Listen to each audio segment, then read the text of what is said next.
Welcome to the Association's Futures Podcast, brought to you by Association Activision. We ask you to join us to discuss the future of the Association's community. How can we build and focus on the many futures we will see during these disruptive times? Let's get started with today's guest.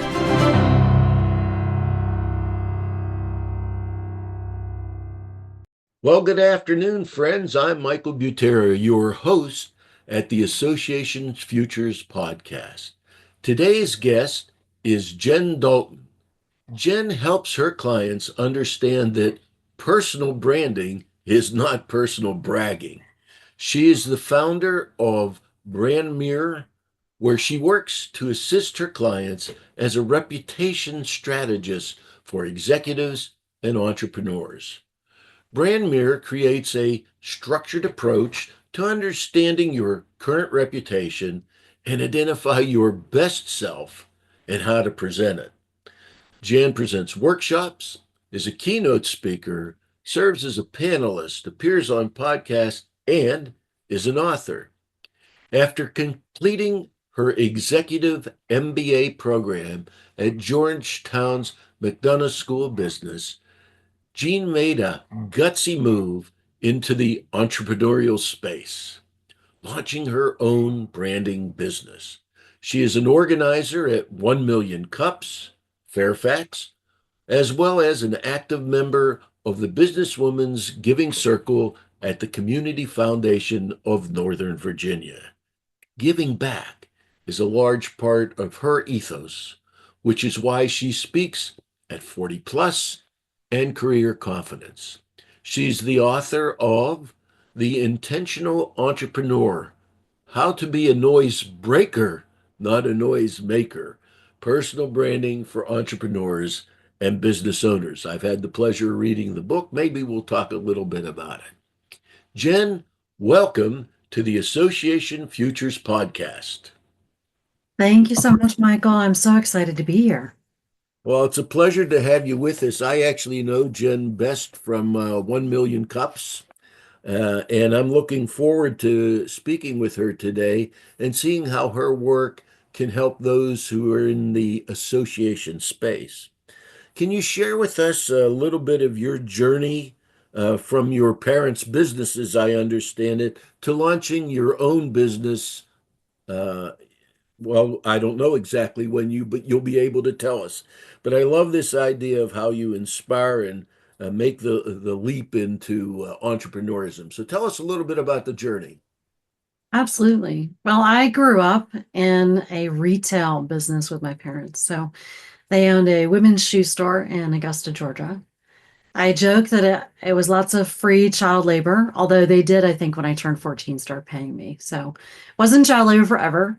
But I was fortunate to, ever since I was probably 4 or 5, go on buying trips, when they went to the mart in Atlanta and see what they were buying for customers and really start to think about knowing your audience in the best way. And I remember my dad would ask me, what shoes should we buy?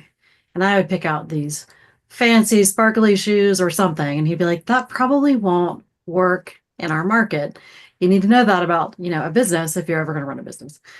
And so from that sort of exposure to, they hired employees and had some employees that worked for them for 40 years before they retired. It really made dinner tabletop, easy and interesting. And I think when I left my corporate career after 10 years, which I do think working in the corporate space gave me a ton of insight and mentorship and experience that I apply all the time as a consultant, but also just as a business owner. And Capital One was a fantastic company for me to work at. But when I went back to get my exec MBA, that was sort of the transition period of knowing and seeing my parents in business made it approachable to jump into entrepreneurship. Maybe I should have been more fearful. I don't know. I love entrepreneurship. I think entrepreneurs will save the world. And so I really believe that at some point in your career, if it comes up as something to consider, definitely consider it. But it's not the easiest path. But it is certainly the most interesting, I find. Well, that's great. One of the things that really interests me about the way you present yourself is this idea of personal branding and saying it's not personal bragging. I think people have difficulty talking about themselves. So I'm interested in how you work with people doing that and how you would think it might be applicable to executives in the association world. I do think as individuals, we're probably raised to not talk about ourselves. And if it's not that, then you're so busy working, you don't take time to help other people know what you're really good at. And so it's not that it's personal bragging. Um, it's really that if you don't give them the words, people can't read your mind, right? I tell my clients telepathy is not a strategy. And so if we can tell people these are situations where I thrive, these are the strengths I can bring to bear, whatever industry you're in, it's extremely important for people to have that clarity. Otherwise, how are they going to know when to give you an opportunity, when to collaborate with you, when to reach out to you? And so I think it's very important to tell your story. Now, one of the things that I think executives under leverage the most is recognition. And recognizing others is an easy first step to building your own reputation, your own personal brand. And you're not talking about yourself, you're talking about other people. So I tell my clients about 90% of your personal brand isn't about you. It's about what insights are you providing to others? Because let's face it, you and I have been around the block for a while. We've learned a lot. If we don't share what we've learned, how can we help other people, right? We need to share what we've learned, mistakes we've made, and that's another way where, again, personal branding isn't personal bragging. You're just sharing, here's what I've learned, here's what I know, in the hopes that it will help other people avoid those mistakes. So I would start with recognition, and then whatever you know, share it because it can help somebody else do something better, faster, and with more intention. I'm interested in this concept of, the errors we make. What are some of the common mistakes that you see Mhm. executives make? And then, of course, that applies to their institutions as well. I think for executives, most companies, when they try to train leaders, I think they're trying to train leaders that fit the mold they want. And what I'd love for executives or leaders to really think about is who are you when you are leading at your best? Whether it's a communication style, whether it's how you show up or how you delegate. I'd love for individuals to really consider and know their own strengths and things they're not great at and build a team around them to solve those challenges. But I think leaders have the obligation and opportunity to flex for the people who they work with. Sometimes executives think, well, everybody works for me. They need to change and how they communicate for me. And in reality, I really think if you're going to step into a leadership role and lead by example, it's our opportunity to help coach others, to flex and meet people where they are and help move them forward. I think that's something that executives sometimes miss. The other thing I would say is most business leaders are pretty stressed often, and they're facing different pressures, generate revenue, meet the budget, cut costs, etc. And it's also important as a leader to know who am I when I'm under stress, and am I taking that into account so I can show up in the best way? Because sometimes if things are going great, you might be a fantastic leader. I want to collaborate, I give recognition. But when things go sideways or you have a bump in the road, sometimes we can let those strengths become our bigger weakness. And I think that's something that people sometimes forget too, which is fair. We all face stresses and challenges, and it's how you respond to that as a leader that can really build your brand or your reputation in the best way. Well, how do you transition people who have worked in the corporate world to the entrepreneurial world where actually you and I work? Well, I think a lot of it is knowing who you are and your why. So thank you for reading The Intentional Entrepreneur. That book really captures this process of discovering who you are as an individual. What's your why? If you want to add value or create something that makes a difference, what does that start to look like? And how do you build your current expertise into a business. Now, sometimes people pivot completely and they do something totally different, which is fine. I just think it's also helpful if you go from an industry that you've been in for a long time and you go to launch a business, build on what you already have to help generate business. Let's not make it even harder. I left the branding and marketing world in Capital One. I didn't decide to open a restaurant. And you wouldn't want me to open a restaurant. But I did take that knowledge and turn that into branding and marketing for individuals and startups. So start with what's the expertise you have and how do you monetize it? And before you go spend lots of money on a website or anything like that, start to put your ideas on paper and go ask people, well, what do you think? Would you pay for this? Is it something that's needed? And really find your ideal client, right? Know your audience. I think a lot of people who come up with a great business idea, they forget that there has to be a need for it because you're convinced my idea is great. It's going to change everything. But you got to go figure out if there's space for it, if it's the right time in the market, and is it something you can monetize? Yeah, if nobody wants to buy it, it might be a great idea, but nothing's going to happen. Absolutely. And there is such a thing as timing. So absolutely. Yeah.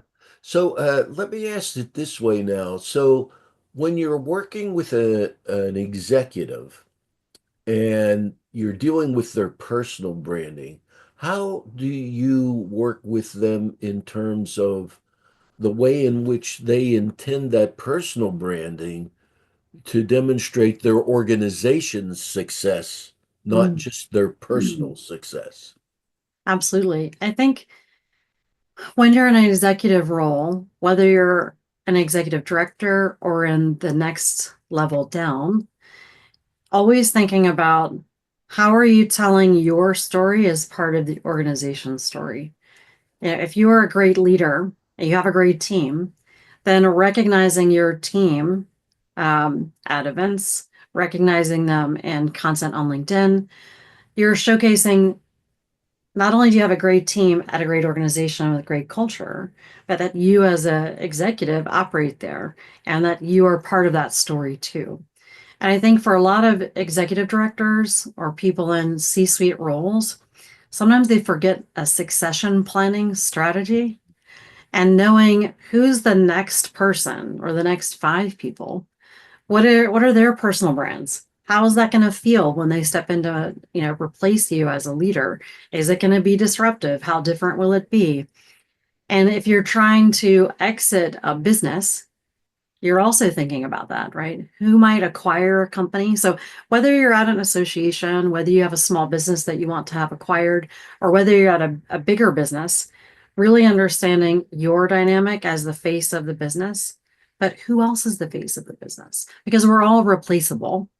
So that's part of that strategy too, is knowing your own personal brand, but who are the people that are going to follow behind you and really try to build a bench of strength, right? A bench of leaders. So you've got sustainability over time and it's not disruptive to your team, or at You know, least minimize uh, disruption. yeah, I'm sorry for interrupting you. One of Yeah. the things that happens to executives and entrepreneurs is once in a while they just screw up. They do something that really wasn't too bright. In fact, it might be harmful. They probably didn't intend it, but it happens. What do you tell them that they have to do in order to kind of dig out of the hole instead of dig the hole deeper? I think it depends on the situation. However, in many cases, I think transparency, honesty, and acknowledging it right away is really important. I think a lot of times we all know we make mistakes.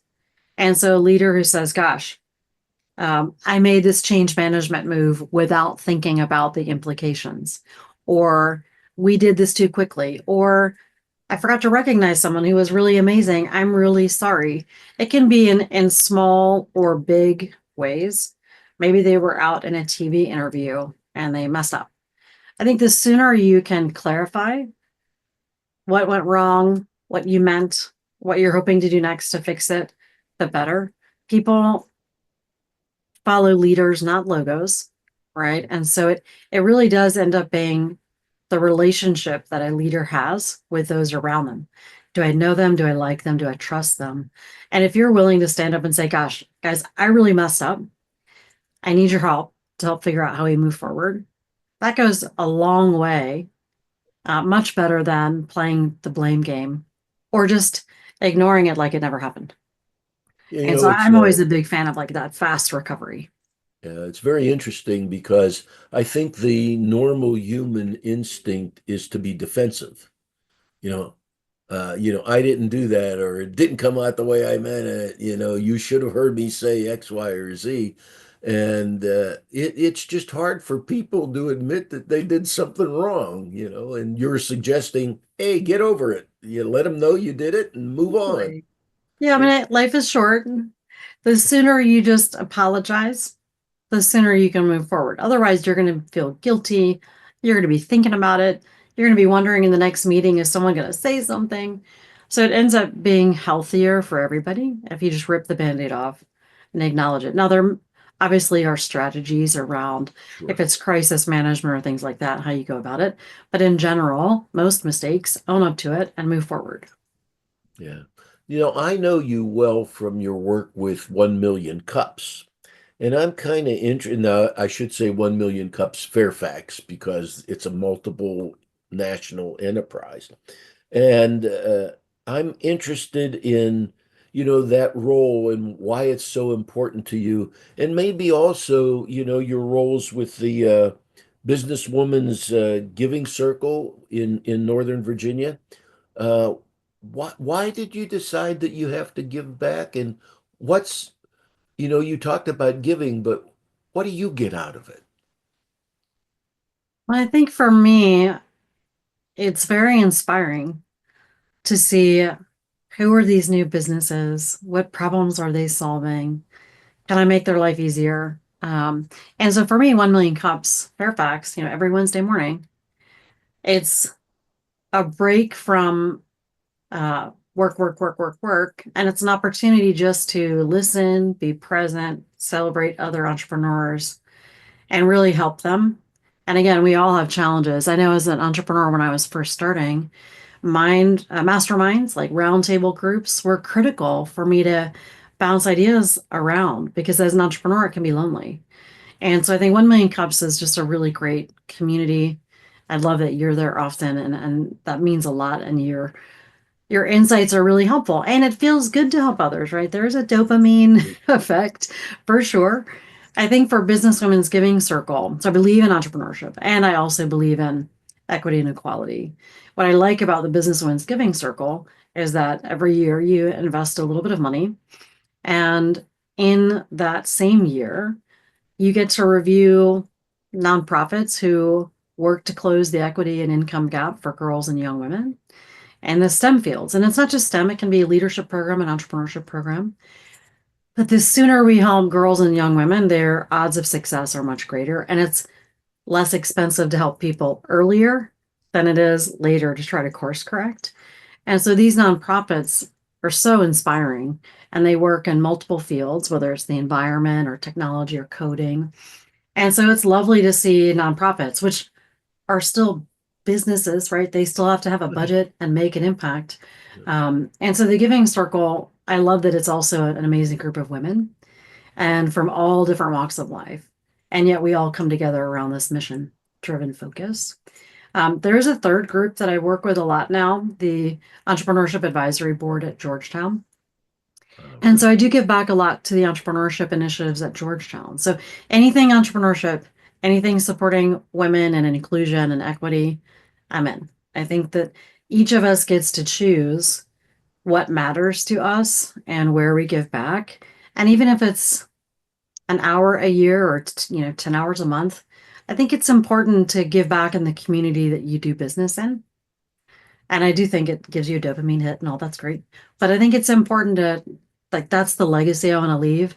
I started my business to be able to give back. I didn't start my business with the sole goal of go make so much money. It really was about helping people, not just as clients, but also where I live and work.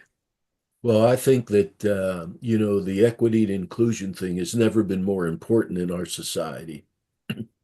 And historically, uh, old white guys like me need to recognize that women and marginalized communities of all kinds really historically have been held back.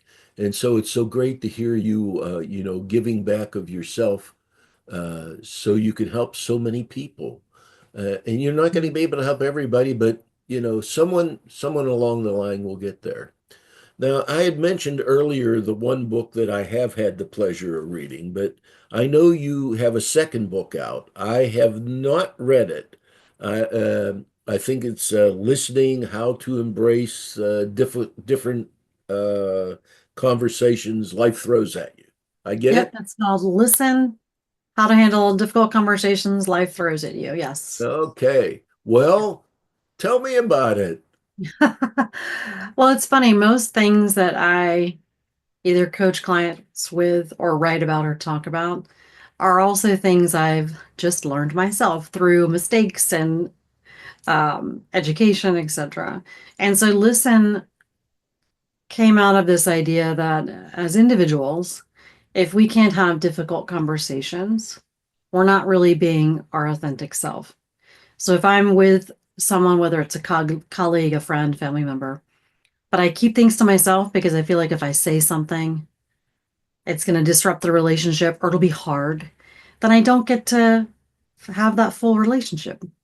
And so I thought I was very good at communicating in the business world and things like that. And yet, um, the genesis for this book was an interesting conversation my husband and I had around politics. And then when my mother passed away in 2019, it really shifted a lot of relationships in my life. And many of those came with difficult conversations, as you can imagine. And so I Really? thought, you know what? I'm going to do research. I'm going to figure out why do we still have so many books about difficult conversations? It feels like we still aren't really great at them, especially now. And so I interviewed over 30 people and asked them and 30 people that I think are very good at having difficult conversations. What's the most difficult conversation you've ever had? And then I organized their types of conversations into chapters.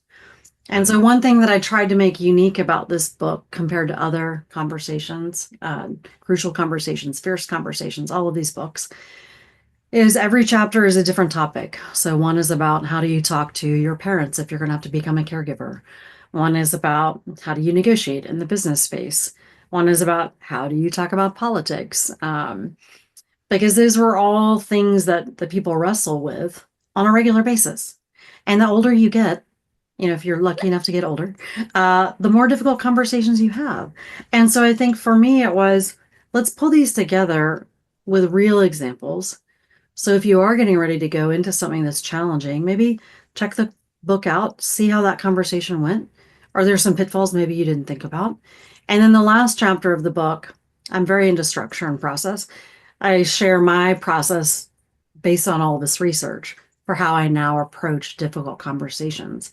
And the first step is listen. Yeah, listen's the most important part of talking. Yes. Yes. Yes. I grew up in the 50s and 60s. And of course, my parents said, you never talk about politics, you never talk about religion, you don't talk about money, you don't talk about sex. And as I got older and older, I said, boy, these are all the things that I should be able to talk about if I Yeah. want to have really wholesome, positive relationships with individuals and entities, various organizations. So I think you're right on point with that one. I'd like to ask you what advice specifically you would give to association leaders, people in the not-for-profit, I'd prefer to call tax exempt space, in terms of their personal brand and making a more significant impact for their organization. Some of the elements that I think are critical for associations. One is to be vocal about the vision of the organization, the why of the organization. So your members really understand why should I invest my time and energy and talent as a member? And so it's very important, even if you're uncomfortable being visible, to increase the visibility of yourself as a leader, increase the credibility of yourself, and therefore, hopefully, the impact and profitability and ability to grow. So I think taking a position on here's the vision where we're going and inviting people along, that's important in any organization, but especially in association. People are opting to join in. They don't have to, right? It's not like a company where you work at a Fortune 500, you have to go to work, right? At an association, if you're a member, you're choosing to give your time. So I think for association leaders, really being clear on the message and the value and why it matters to the audience, right? Know your audience is critical. So I think the other piece would be reach out and talk with members. Have really good relationships, not just with your members, but also partner organizations, and check in with them.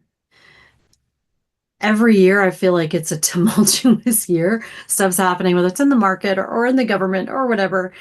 And sometimes people shrink back into their role because they're like, I just have to keep my head down and keep going.